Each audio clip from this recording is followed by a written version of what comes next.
We need more people to have a quality of life, to have dignity, to have choices. And I feel like what we have now is we have a lot of sick, ignorant people. And when I say sick, I mean unhealthy and ignorant, like uneducated. Our public schools have been decimated.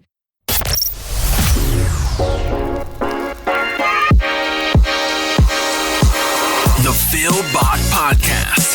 Investing, economics, entrepreneurship. Welcome to the Phil Bach Podcast. We have a great show today. I'm here in Detroit, and I'm joined by April Boyle, the founder and executive director of the Build Institute. The Build Institute provides education and resources for entrepreneurs. In fact, their credo is for entrepreneurs, by entrepreneurs. And right here in the city of Detroit, Michigan, not one, but two of the board members of the Build Institute are personal friends. So I want to give a shout out to Maddie Johannen and to Melissa Joy, both of whom work with April at the Build Institute, and both of whom have raved about April and this organization, telling me that I must meet April. And sure enough, I got to meet you late last year at the opening of our grand opening of our new space. So we're going to hear about that. We're going to have a conversation about small business, entrepreneurship, Detroit, the wealth gap, and more. April, thank you for coming on. You're welcome. Thanks for having me. All right. So I thought it might be helpful if you gave us an overview of Build to start the conversation. Sure. Build Institute is an idea activator and small business accelerator focused on building wealth and ownership in underestimated communities. So we do that through education. We have these 4 pillars that we work with. So connect, learn, launch, and fund. So we have various curriculums, a business planning curriculum, master classes. That's in our learn vertical. And then connect is about building networks, getting people connected to resources and networks that they wouldn't otherwise have access to. We have a robust alumni network with almost 2,000 graduates. And then the launch part is about minimum viable product, getting out there and testing your ideas, getting feedback right away. And then the fund arm of our work is all around community capital. So we really believe in empowering individuals to be investors in small businesses. So voting with your dollar on who you want to see as an owner in your community, what kind of business do you want to see? And we do that through Detroit Soup, which is a micro-granting dinner. 4 projects from the community can get some cash, some confidence, some connections over breaking bread together, eating dinner. It's also sort of a civic engagement tool. We also are one of the most active Kiva hubs in the United States. So Detroit was the first domestic city to have Kiva, which is a micro loan platform, international micro lending platform. And then we also just recently partnered over the last year with Honeycomb Credit, which is a crowdsourced investment that does produce a return on the investment. So we're really excited about that. There is so much there that I want to jump into and I want to jump to. So, the whole concept of community capital and Kiva and the whole difference between getting, venture capital through the traditional VC Silicon Valley networks versus, how somebody in Detroit can start a bakery or their own coffee shop. It's a totally different world. And I want to jump into that. But first, I want to just start with entrepreneurship as, your mission and something that is driving you and the Build Institute. What was it about the idea of entrepreneurship? Why entrepreneurship? Why not charity or homelessness? What is it about entrepreneurship that drew you, that said, that allowed you to say, this is going to be your passion and this is what you want to teach? So I'm a lifelong Detroiter, born and raised in Southwest Detroit. I'd like to say cue the Journey song. You know what I'm talking about? I might be a little bit older than you, but Don't Stop Believin'. Of course, yeah. Okay. And so I sort of grew up in a kind of a crazy family situation, divorce, addiction, eviction, all of that. And in Detroit, and saw, the devastation of what disinvestment does in communities, seeing people who, I'm white, so I have the privilege of that, even though my background is dysfunctional and has caused lots of challenges for me. I've been able to fight against those and build a life. And I sort of feel like entrepreneurship is an opportunity, a pathway out of poverty, that it's not this exclusive club that it's sort of made out to be, that we believe that talent and dreams are universal, but access to opportunity and resources are not. And so Build Institute is like this friends and family network that people underestimated communities and founders have access to. So women, people of color, LGBTQ, veterans, differently abled people. We want to expand access to these resources and the opportunity to vet being a business owner. You said something that you said that when I was reading and doing some prep work, I put together these notes and you said here, small business is the backbone of communities. What do you mean by that? Yeah, so, I mean, the research is out there, the stats are out there, and I don't have them in my mind right now, but most of the jobs out there are in a small business. And for us, Build Institute believes that small businesses create those jobs that are not going to be outsourced. They help redevelop commercial corridors and hence neighborhoods. They provide a product or service that wasn't already available in a community. And one of the things that I think is most important is they preserve culture and they preserve a sense of place. They help provide and reinforce attachment to a place. So that's what we mean by that. And I think the small businesses that we work with are like 10 and under, 5 and under, most of them. 5 and under employees. Mm-hmm. Yes. And that small of a business, micro enterprise, or even nano enterprise, nano business, because the definition of small business for the SBA is 500 employees or less. And we saw how that debacle just played out, right? Yeah, shameful. With the CARES Act and PPP. So nobody's really paying attention to this level of entrepreneurship. And we believe that one job created is one job that wasn't there before. And if you do that 5,000 times or 10,000 times, that is a sustainable and diverse economy. Yeah, no, I couldn't agree more.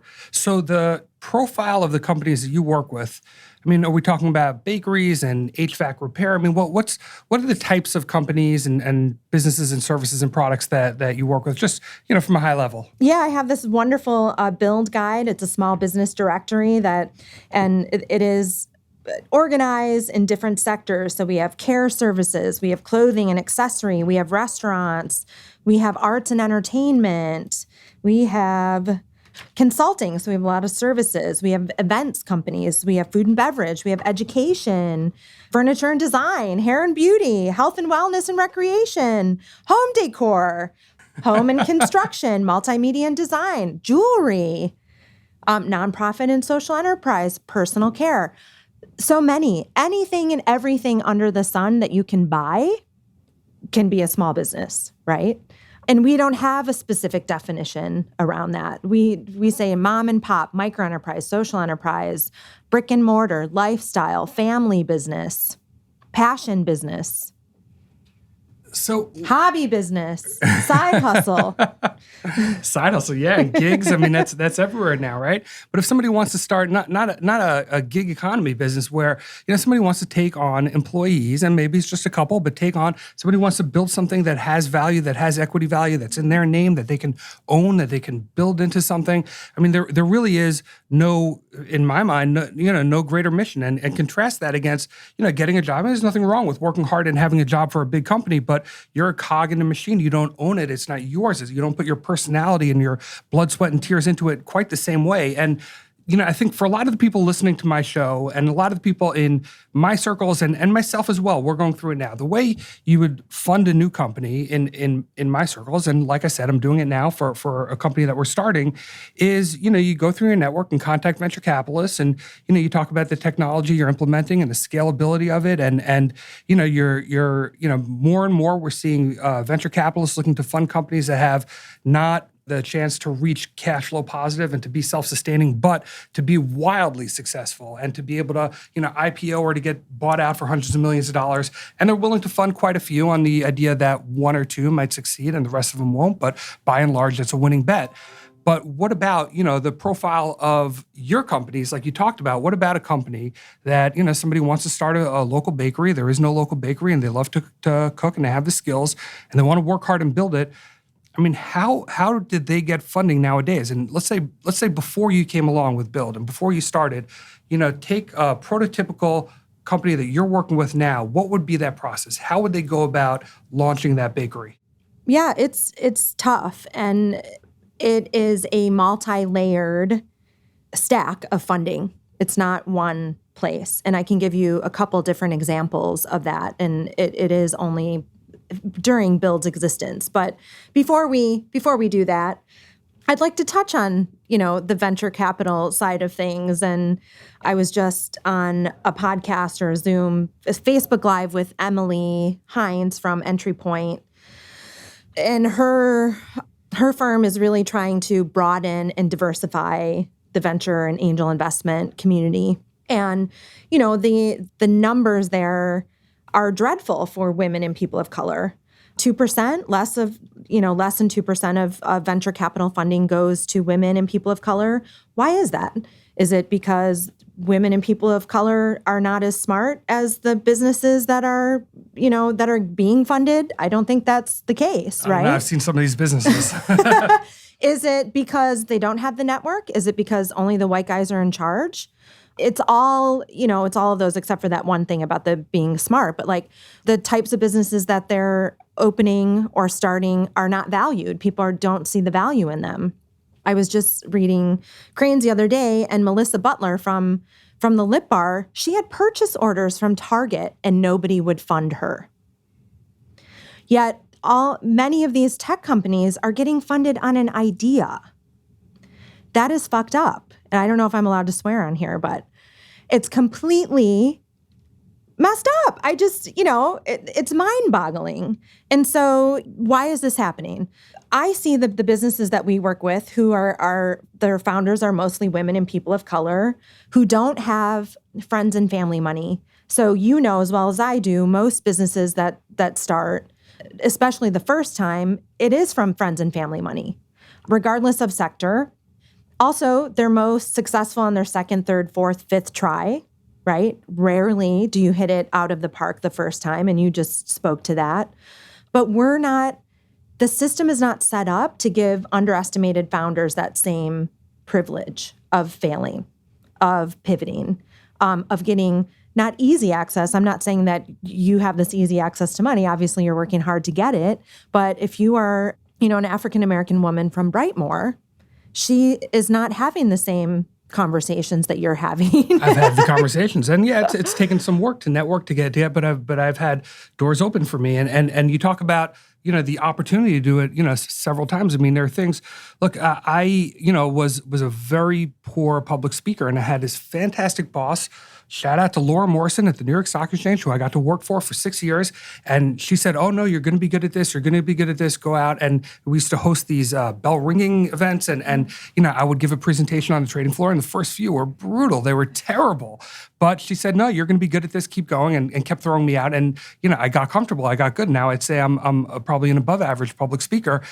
That would not be the case if I didn't have the opportunity to suck at it. I talked about that on this podcast as well when I closed out the earlier version of this podcast, how I was afforded the opportunity to do a really bad podcast, which turned into what I hope is a pretty good podcast, right. But because I've had the opportunity to fail. If you don't give people that first opportunity to fail, they're never going to learn from their mistakes. Thank you.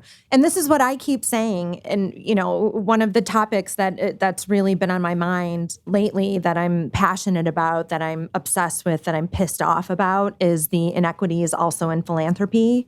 It's similar to the inequities in the investment community. And always what we put an underestimated founder, so a person of color, a woman with no network through to get an idea off the ground versus our more privileged or affluent entrepreneur, they can go to Uncle Chuck and ask for $5,000 and write it down, an IOU on a napkin.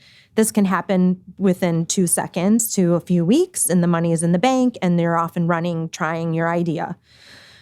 What we put the folks that I work with through, they have got to go through an 8-week class. They've got to fill out 98,000 pages worth of paperwork. They have to put up their firstborn child as collateral. It takes 2 years to get a $5,000 flicking investment into an idea. So walk me through that process. We don't have time for that, right? Right. Walk me through that, because I want people to understand the problem that you're trying to address. I want them to really understand in a very tangible way. So if you can imagine in your mind one of the ladies that you've worked with or one of the entrepreneurs that you've worked with, and this is if April didn't come around and there was no Build Institute, and tell me what that journey is like. She's trying to start her business. How does that go? What is that Sure. 2-year process? So first I want to start a bakery. I've been baking these delicious cupcakes. Everybody loves them. I even started selling them on the side. I bake cakes for birthday parties, blah, blah, blah. I know that I can do this because I've been making some money and I'm passionate about it. I'm willing to work really hard. So first I go to my family and they're like, no, we've never been able to purchase a home because of redlining. So there's no money in the bank. I'm sorry. So then she's like, okay, fine. I'm going to write out this plan. I don't know how, I've never seen anybody in my family start a business before, so I'm not really sure what to do. So now I'm just going to go to my neighborhood bank and I'm going to ask them to help me get a loan so I can move into the storefront on Livernois. And when you say writing a plan, I mean, the skill of writing a business plan is very different than the skill of running a bakery. Oh, absolutely. So maybe she jotted down, she's got this book that has her recipes in it. She's maybe written, I did cakes for these 3 events. I have these 10 people who bought these cupcakes for me over the last 6 months. Nothing sophisticated, but just trying to make a case. And then she goes to the bank and she's laughed out of the bank, basically. First of all, many of them believe that a bakery is a high risk business and they're just not investing in that. Second of all, this is an unsophisticated business owner on paper, right? And they just don't have the capacity to work with her. And so basically, if she's super tenacious, maybe she'll go do a GoFundMe or something like that. She'll go try to research SCORE or SBA to take a class or get some support. The process will be excruciating. She'll be told no 800 times. She'll have PTSD by the time she gets to you know what I'm saying? And so where Build comes in, and even though we can make the process a little simpler and helpful and transparent and give access where access wasn't there before, it's still extremely difficult because of all the things that I just said, right? We can help you put a business plan together. We can help you navigate funding resources, understand how to move into, because being a bakery, also moving into a storefront, running a business, and loving to bake cupcakes are so different. And we want to make sure people understand that. You're not going to probably have a lot of time to be making cupcakes if you're running a business. You're going to be running a business, not being a baker. And so, our 8-week class really does, we're not trying to talk you out of it, but we also want the brutal truth of it. It's not easy. It's not for the faint of heart. It's a ton of work. The passionate part of what you love may be a smaller part of it because you're running a business and you have to do the sales and you have to do the finances and you have to clean the toilet in the beginning and the marketing and you wear all the hats in the beginning. But I have a few examples. So Sister Pie, for example, is a Build grad. She a woman business owner. It took her about 8 to 10 levels of funding before she was able to open her business in 2 years. It wasn't a bank loan. She did an Indiegogo campaign. She did a Kiva loan. She got a microloan from Prosper Us. There were 3 or 4 other layers of capital on that. And she's amazing. Not everyone is going to have the wherewithal to do that, and that's fine. But think about all of the ideas and all of the uncovered talent that we have just let go to waste because we're making it almost impossible. And how many would have given up before they opened their doors? I mean, how many? I mean, that just sounds...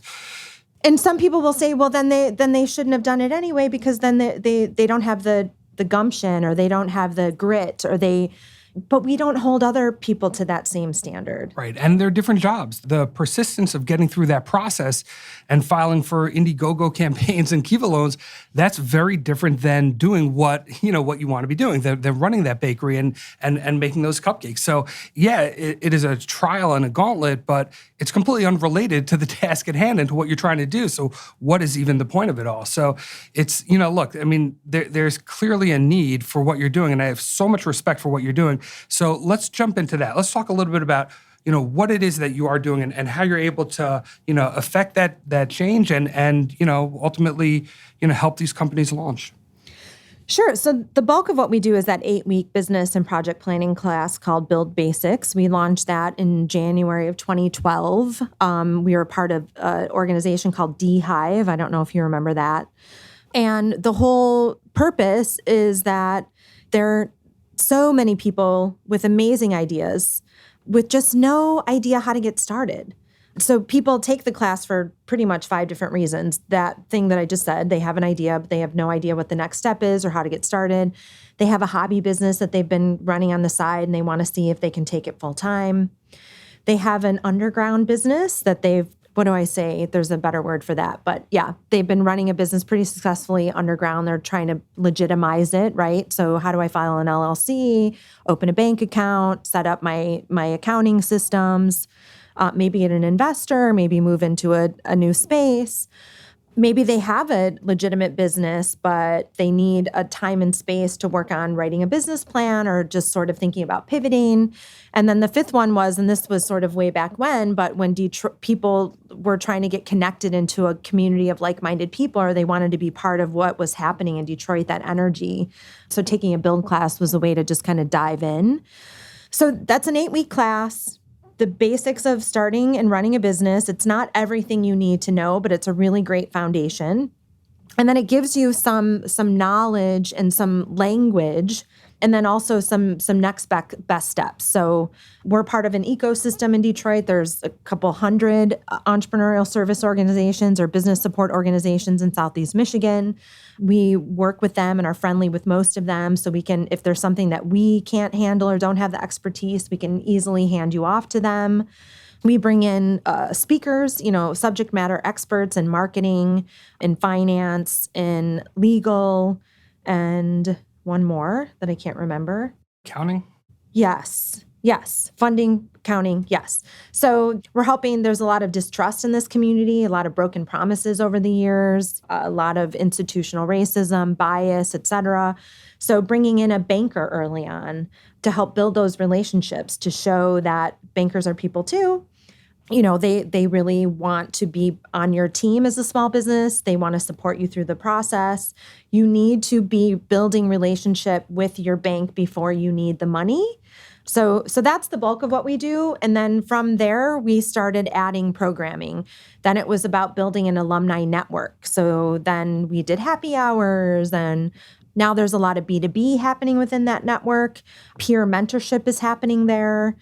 We're really about, we developed this business guide a few years ago, but it's one thing to get these businesses open. Now we really want to foster this idea of shopping local, helping to educate people on changing their shopping habits.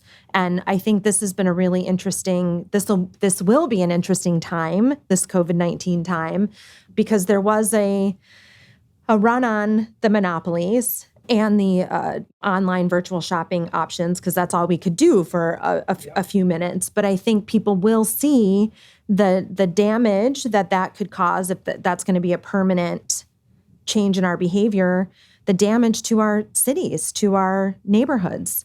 And then, do we really value small business? Do we value these jobs in our community? Do we value these commercial corridors and places? And if that's the case, then we have to make a conscious choice that we're going to spend our money with these businesses. A lot of tough decisions were made, when we started with the COVID lockdowns, and, the net result of saying that, you can shop at your local boutique, but you can go on Amazon and it's your only choice. And we're going to, train your behavior that way is just so damaging. I mean, we're in a situation right now as a country where monopolies in every single industry, monopolies are eating away at market share at a pace that we've never seen before. I did a podcast episode with a guy named Matthew Stoller, who wrote a book called Goliath about this issue, and we talked about it in detail. If anyone's interested in that, it is really, the problem is so much worse than people realize. And unless people start making a conscious decision to say, you know what, maybe it'll cost $2 more to shop locally, but those are local jobs. Those are local people that we're supporting, and they in turn can turn around and support me. And that's that's how a community thrives. And I mean, you walk around here in Detroit and you see a lot of small independent businesses. And, I'm sure a lot of them are Build alumni. And, I mean, when you walk down the street here and you'll see, somebody selling Detroit themed t-shirts, which I love because, in New York, I'm wearing right now, we're sitting here, I'm wearing a Detroit t-shirt. Nobody in New York would wear a New York t-shirt. You'd be like, but here in Detroit, you have that pride and you have people that, the bumper stickers say nice things about Detroit. Detroit hustles harder, I mean, all these great things, Detroit versus everybody. And they're all like, people have pride here and people are in this together and they're really trying to establish Detroit and the rebound. And it's such a great thing for me, having come from New York, to be a part of now, you having been from Detroit and being a part of it. I mean, what do you feel when you walk down the street and you see some of these stores that that you had a hand in helping them get to where they are? How does that feel? There's an incredible sense of pride and excitement and love. I'm a mother of 3 boys, but I look at Build and our community with such maternal love and pride. And this crisis has been very devastating for a lot of our small businesses. And many of them are not going to make it through. I mean, they were just barely getting by when the economy was doing amazing, partially because of what we just talked about. Shopping patterns have been changing. And, we've been trying to keep the skill set sharp of our entrepreneurs, making sure that they had the technology that they needed, the marketing support, et cetera. But I think there needs to be a bigger push around the education of the consumer. And just what you said, it may cost you a little bit more, but that money stays in your community. It doesn't go up to Wall Street. It stays on Main Street.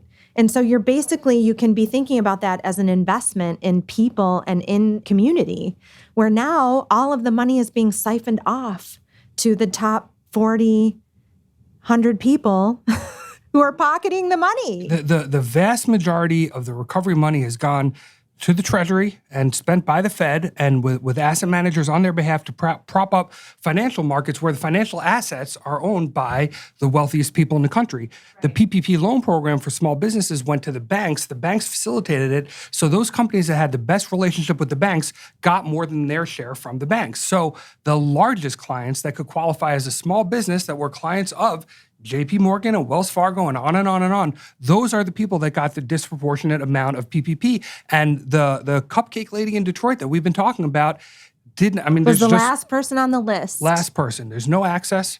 Right. Well, absolutely. And that's, when I found out that the money was going through banks, it was a red flag because a lot of our folks are just now getting to the bank, are just now viewing the bank as an ally, because for a long time, the banks have disproportionately taken advantage of and frankly have ruined a lot of lives. There's a reason why there's a Community Reinvestment Act that has to mandate that banks spend money in underestimated communities, because for a long time, they ignored them at best, or the lending practices it's a word that I can't remember. Predatory lending? Yes. Predatory lending, predatory practices that, frankly, there's just a lot of distrust in the community. So we've been trying to rebuild that trust, but we're trying to work within the system the best we can. But that's why we're trying to build this alternative system too, with community capital. And that we can't depend on the banks, because this is what happens. The incentive is not there to care about us. But as a community, we can care about each other. I mean, we've seen so many things laid bare and hard to ignore in this crisis, things that we already knew because we're on the ground experiencing it every day. But the banking system being corrupt, if that's a word we want to use, but definitely disproportionately biased against regular people, and then also, underestimated communities. The food system, we're seeing our food systems break down. That's another case where if this was a localized system, it would have been a much healthier system, both for the worker, but also for the consumer. So I think this could be a time for us to re-examine some of these systems and start to really, as consumers, we have a choice. And instead of just going blindly and only looking at price alone, and that's me speaking from a place of privilege, I know that price is a huge factor for many people. But if we could bring our food system local, it could be as affordable as Walmart and some of the others. And it's healthier. The jobs are created here and stay here. The money that's spent stays here. We start building wealth in our communities that stay here. Of the businesses that you work with that you know most closely, the businesses that are doing, let's say, less than 5 employees, let's say less than $500,000 in annual revenue, by and large, are they going to survive the COVID shutdown?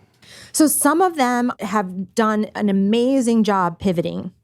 The ingenuity and creativity and resilience, which is a word I sort of have a love-hate relationship with. We've seen some amazing rebounds and, in fact, people that are doing better after the crisis. So there's a jam company, Gus and Gray. Her jam, like jelly? Yep, jam jelly. Yep. And so her sales went up 500%, and she's doing amazing. We have a couple restaurants who, pivoted to curbside right away, and they were doing great. Then they also got some contracts from the city to feed frontline workers, which were very lucrative for them. We had a couple bakeries that pivoted to grocers. So there are many who've been able to make the transition and be very creative and innovative. But frankly, there are some that just, once the PPP runs out, once they go through this cash flow analysis, I have to think of restaurants, if they're not going to continue to be a market forever, if they have to open up and only have 50% capacity, the margins are not there. So it's going to be a decision of, is this even worth it if I have to do this for the next year or so? And restaurants are going to be the hardest hit. That's the prediction. I've seen anywhere from 40 to 60%. I read somewhere 70% of restaurants. 40, 70% shut of down. Restaurants will shut down. Oh my God. At least for the early term, 12 to 18 months. But then I see, and from everything that I've been reading, is that it's going to be pretty bad for the short term, but then there's going to be a renaissance. I know that feels really crappy, but I feel like there is hope. And then that thing that we were saying about, maybe this is your first or second try, take this learning. And then also, how do we help people close with dignity, close with as little damage as possible, so that when the time is right, they can come back stronger. Yep. No, I love that, and I agree. I mean, there's so much pent-up demand.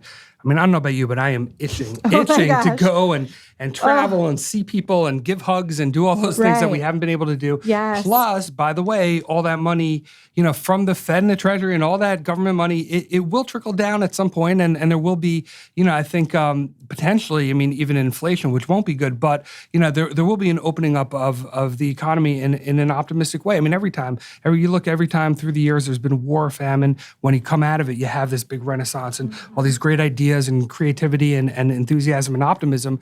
And I certainly hope we have that here. That would be wonderful. Yeah, and it's interesting too, looking at the healthcare system. Our public health, also a failed system.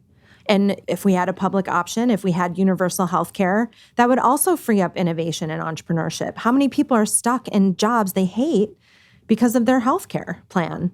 And then how many entrepreneurs are, small businesses they don't want to hire because of, first of all of the red tape around that. So how can we really streamline that process for folks, income tax, and they want to give benefits, but it's really a difficult system to buy into. But if there's a public option and everybody is covered, it just takes the burden off the small business. So I think there's a lot of hope there. The way we're going right now, this toxic capitalism, is not sustainable. There is going to be a social uprising of people who are not going to take the shit anymore. We're tired of eating the crumbs from the oligarchs and the rich dudes up there. So I think something big has to happen. We need to start thinking about and implementing some huge progressive ideas. And I don't think it's a left or right thing. I just think it's like we need more people to have a quality of life, to have dignity, to have choices. And I feel like what we have now is we have a lot of sick, ignorant people. And when I say sick, I mean unhealthy and ignorant, like uneducated. Our public schools have been decimated. We are not investing in our people. And that is not going to go well. Yeah, no, I mean, I agree. I agree. Look, you could feel it in the air. You could feel that there's, I don't want to say an uprising, but there is a feeling out there that, things do need to change. The wealth gap gets wider and wider, and it's going to continue to get wider and wider. And you look at, we had 30 million new unemployed, an astronomical number, 6 times more than we ever had at the worst point of the Great Depression. And at that time, the NASDAQ hits all-time highs and financial assets are going up. And that right there is the wealth gap. It's created, mandated by the Federal Reserve, by the government. They're mandating that money is going, that essentially the poor are subsidizing the wealthy. That money is going collecting taxes from people to artificially inflate financial assets. Where are we living? How have we allowed this to happen? It feels like we're in the Upside Down. I feel like I'm in that show, Stranger Things. Yep. Literally. Well, let's talk about something a little more positive. You mentioned community capital. I know you've talked about invisible capital. You're on the board of Kiva Detroit. All these are just incredible new ways that people are finding ways to fund small and independent businesses. Tell me about these different initiatives, what they are, and what's working. Yeah, so we are very easiest way and low barrier entry way to participate in community capital is a program called Detroit Stoop, which was started in Detroit about 10 years ago from a group of young women creative entrepreneurs, and was stewarded by Amy Caherl. We took it over a few years ago, and it's a micro granting dinner. It's now international. It's all over the world. And it's a way to bring people together to hear from grassroots ideas. 4 presentations, 4 minutes, 4 questions from the audience. People pay $5 to come in. They get soup and salad and bread. They vote, and then the winner takes home the money. But not only do they get a little bit of cash to put towards their idea to take it to the next level, but they also gain confidence from their pitching ability, right? And connections. So people in the room who would never be in the room together, random collisions, random connections, and they're building their network. So that's a very powerful tool. This is the 10-year anniversary, so it's a very exciting time for us. So that's the very first step in our sort of capital programs. And then the second step is Kiva. As I mentioned, a board member of Kiva Detroit. Build Institute is also a hub for Kiva. This is an international micro-lending platform that is a low barrier, so a pretty simple and easy way to get access to $2,000, and now, because of COVID, up to $15,000. It is crowdsourced, $25, $50, $100 at a time. There is a due diligence process and application form. You have to tell a great story and have a picture. You get your friends and family to give to you first to vet you, so depending on the amount, it may be 5 or 10 loans. And then it goes public on the platform. Build Institute endorses you. You have access to our network, but also the international network. Loans on the platform for Detroit are fulfilled within 2 days to a week. There's so much demand, pent-up demand for people to loan to these folks. So a lot of expats outside of Detroit. And then once you can do that twice. So you can get a $10,000 loan from Kiva, you pay it back, and you can do it again. 0 interest, 0 fees. It's free money, basically. I mean, you have to pay it back, but you don't have to pay any fees. So then the next step is our partnership with Honeycomb Credit. And this is, the terms vary. It's like a 7 to 12% interest rate, 2 to 5 years. And it is crowdsourced. You have to, tap into your network. You're raising funds. And then the investors get a return. So this is a newer, because of in Michigan, what was it called? The MILE Act. We're a little more friendly. So there was also, which I understand, the SEC, right? You have to be an accredited investor, $1 million of net worth, either $200,000 in income or $300,000 if you're married. That cut out a lot of people being able to invest in companies.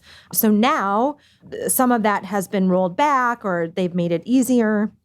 And so now individuals who don't have that kind of wealth are able to put $500 or $1,000 into a company that they believe in and get a return.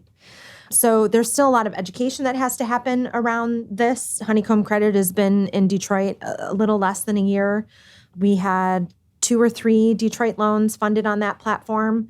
So we're just on a mission to get the word out about that.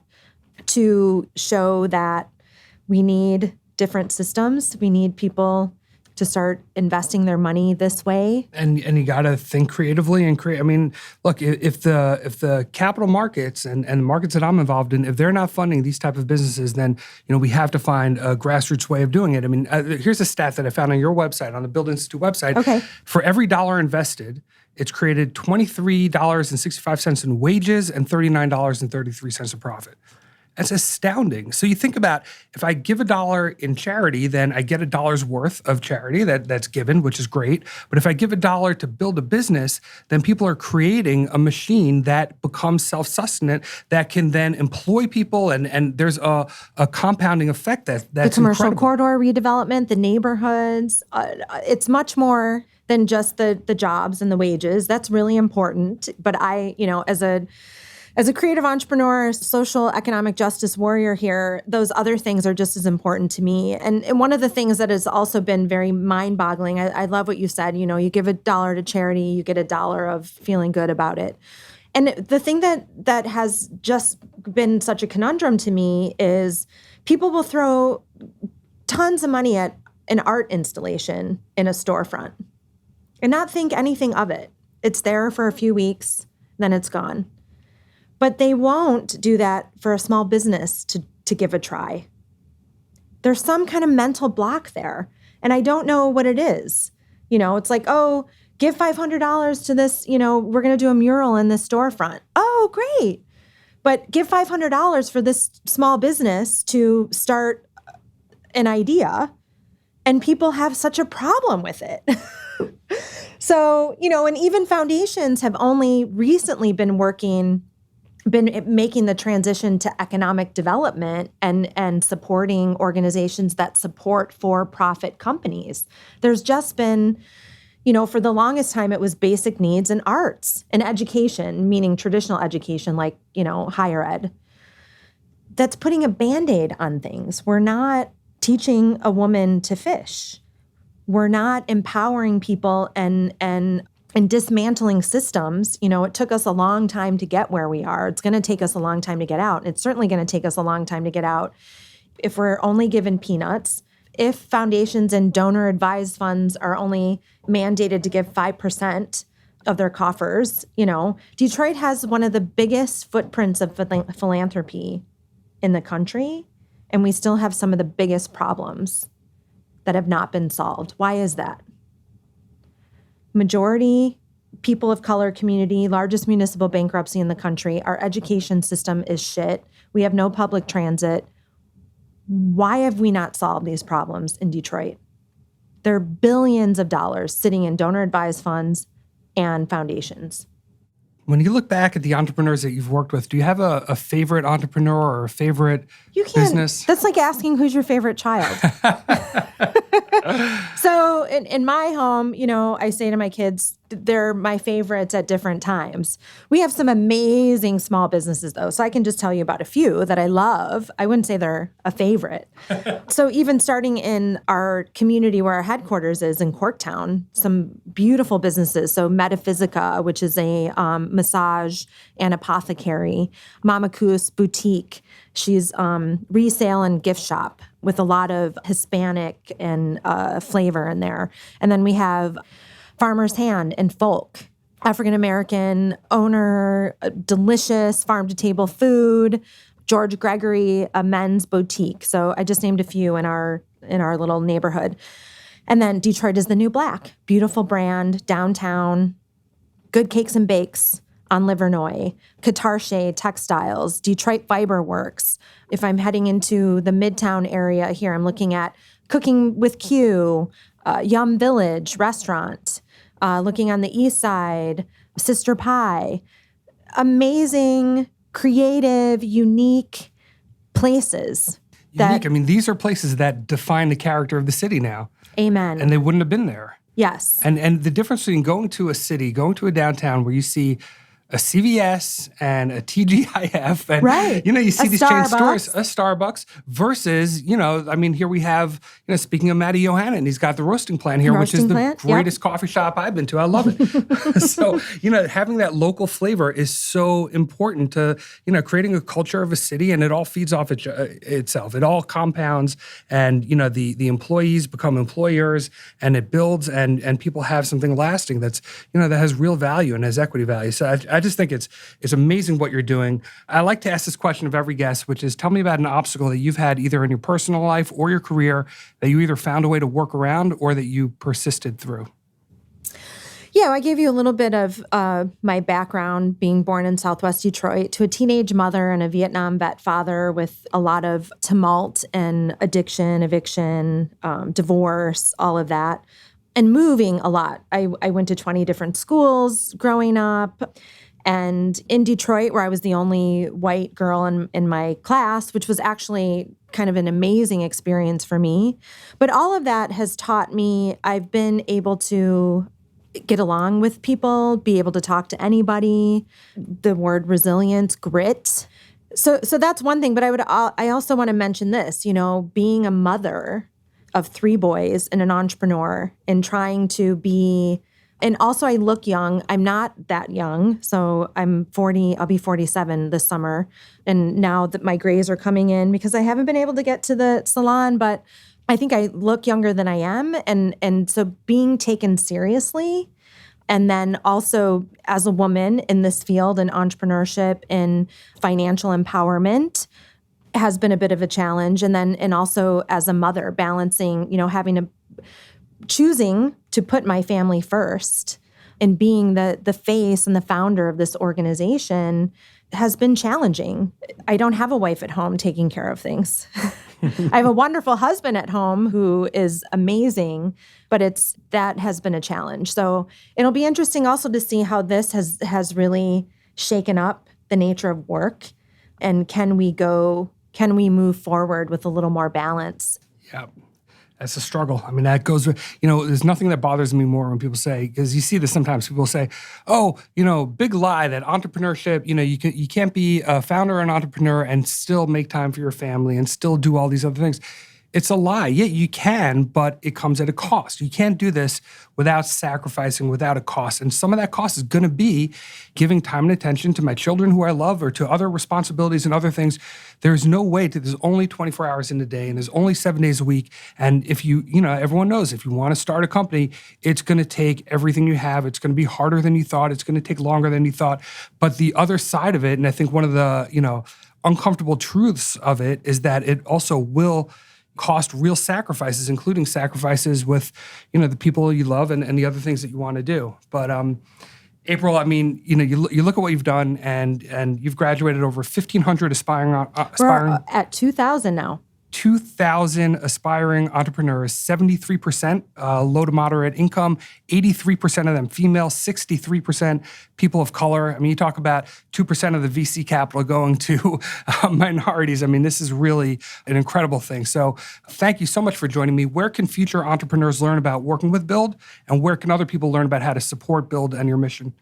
Yeah, I would say check out our website, buildinstitute.org, and we're also on all the socials. So start with Build on Twitter, Instagram, Facebook, LinkedIn, all of that. So please follow us, and we'd love to work with you. We're looking for subject matter experts, facilitators, mentors, of course, donors, and then also, yes, if you have an idea, you have a dream, we're here to help you.